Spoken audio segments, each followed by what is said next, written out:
Hello, मैं अम्बरीश कुमार सोनभद्र आप सभी का स्वागत करता हूं अपने channel next trading and investing पे।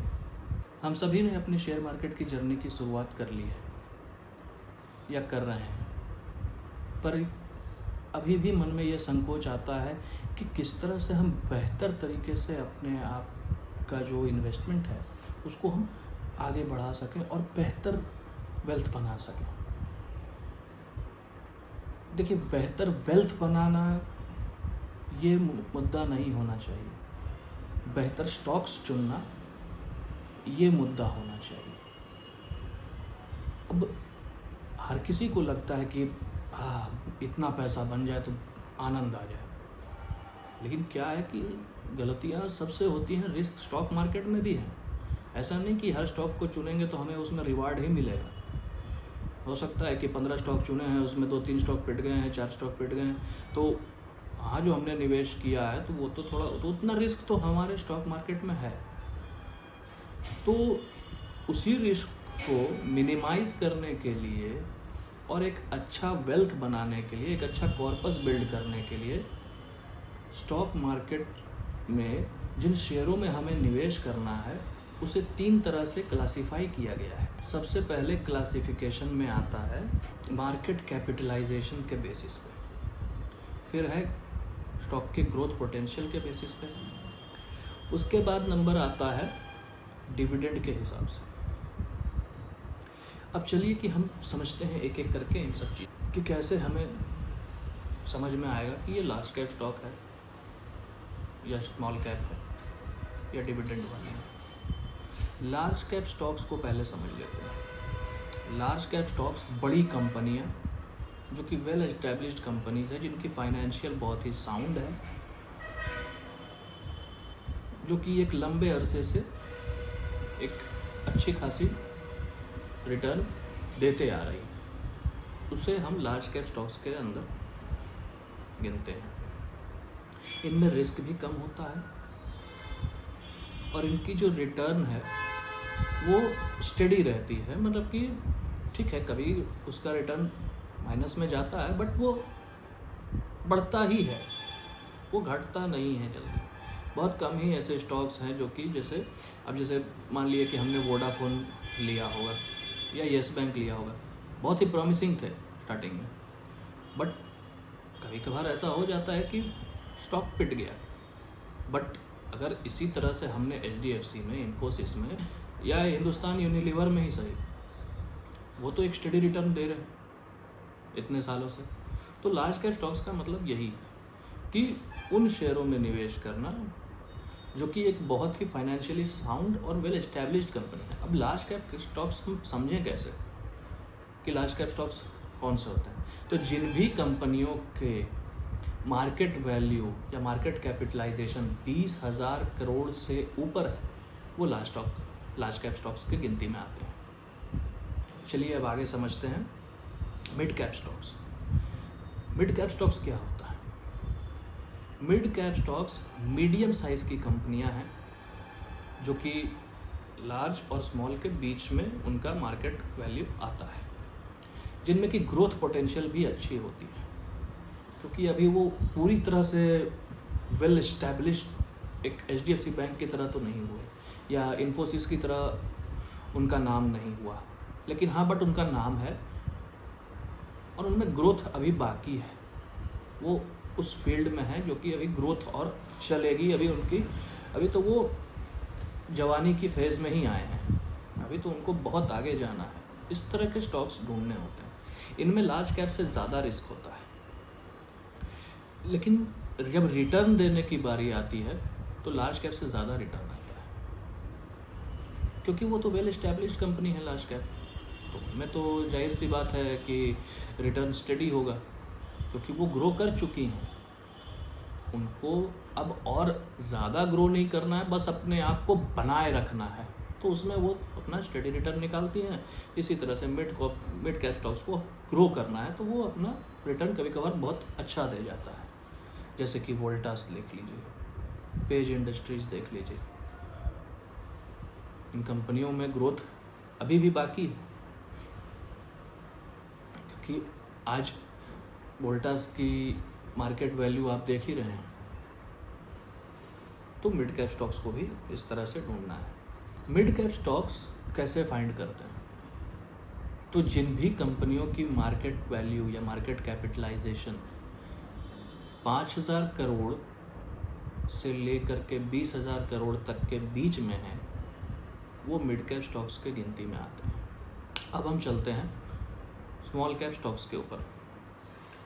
ये कंपनियां अभी नई आई हैं, मतलब कि ये अभी जस्ट इंटर की है मार्केट, या इन्हें कुछ साल हुए हैं इंटर किए हुए, साल 2 साल 6 महीना इतना ही टाइम, या 2-3 साल बहुत से बहुत। अब इनमें समझ लीजिए कि ये अभी नई कंपनियां हैं, इनकी तो अभी हमें जानकारी है नहीं, इनके बारे तो ऐसा कोई हाइप बना नहीं है बाज़ार में, पर क्या हम इनमें निवेश करें?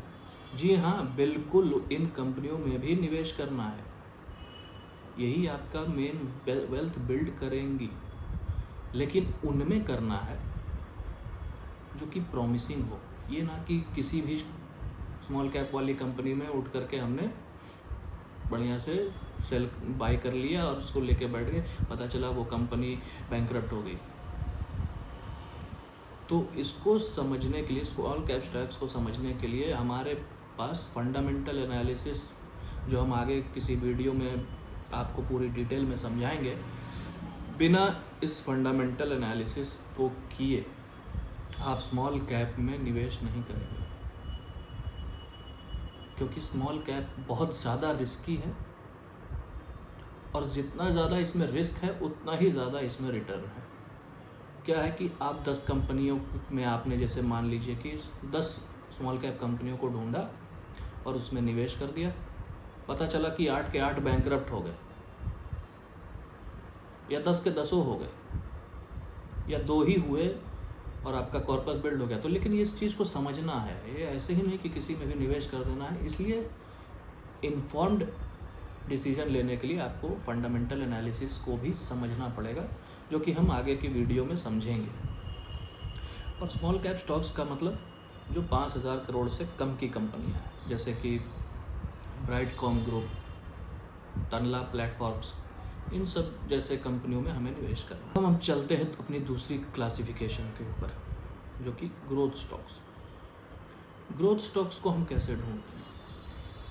जिन भी कंपनियों की फोकस अपने खुद के एक्सपेंशन, यानी कि अपने आप को बढ़ाने पे है, और जो अपने प्रॉफिट को फिर से रीइन्वेस्ट कर देते हैं टू बिल्ड, टू एक्सपैंड, ताकि अपने आप के पास कैपिटल जनरेट कर सकें और उस कैपिटल से अपनी कंपनी को और आगे बढ़ा सकें। जिन भी कंपनी की ये विज़न है कि हमें और बड़ा बनना है और आगे बढ़ना है, उन कंपनियों को हमें ढूंढना है। इन ग्रोथ स्टॉक्स में हाई पोटेंशियल होती है, इनमें डिविडेंड किसी किसी में मिल जाता है, लेकिन बट ये ग्रोथ स्टॉक्स में हम डिविडेंड की उम्मीद नहीं रखते हैं उतना, क्योंकि हमें ग्रोथ जब मिलेगी तो उस तरह से रिटर्न मिलेगा, जैसे कि ज़ोमैटो। अब हम चलते हैं वैल्यू स्टॉक्स पे।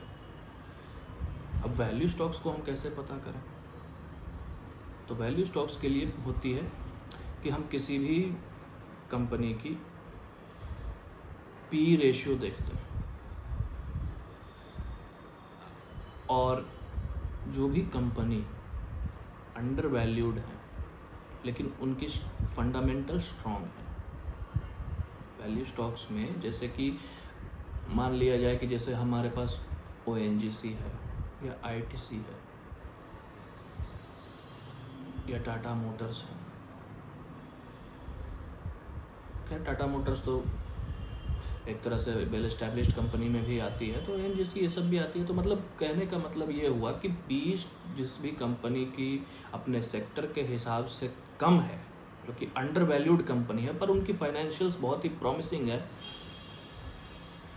उन कंपनियों में हमें निवेश करना है। इसी को हम वैल्यू स्टॉक्स कहते हैं कि अभी वो अंडर वैल्यूड है, तो जिस दिन इसकी वैल्यू ऑन द टॉप आएगी बहुत अच्छा रिटर्न देगी। अब आखिरी में चलते हैं डिविडेंड स्टॉक्स पे।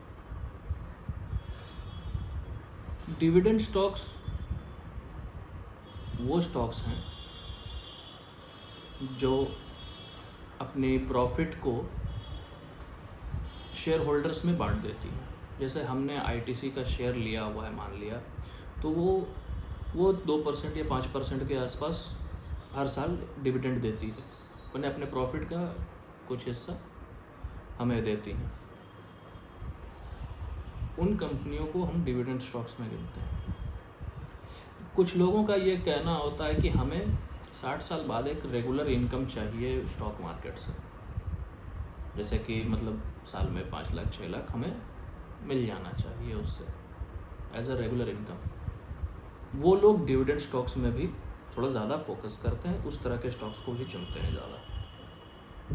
वो वैल्यू ऑफ देयर वेल्थ को बढ़ाने से ज़्यादा एक रेगुलर इनकम के पीछे ध्यान देते हैं, इसलिए वो डिविडेंड की ओर थोड़ा ज़्यादा आकर्षित होते हैं। जैसे कि मान लीजिए कि अगर हम 5-10 ऐसे डिविडेंड वाले स्टॉक ढूंढ लें और उसको हम एक अच्छा खासा वेल्थ उसमें मैंने अपना इन्वेस्टमेंट लगा दें, तो जाहिर सा बात है कि जब 30 साल आगे चल करके अगर मैं देखूंगा तो एक अच्छा बिल्डअप हो चुका होगा, क्योंकि वो रिटर्न तो दे ही रहा है थोड़ा बहुत, और जब वो उस टाइम पे डिविडेंड देगा तो आज के मुकाबले बहुत अच्छा डिविडेंड देगा।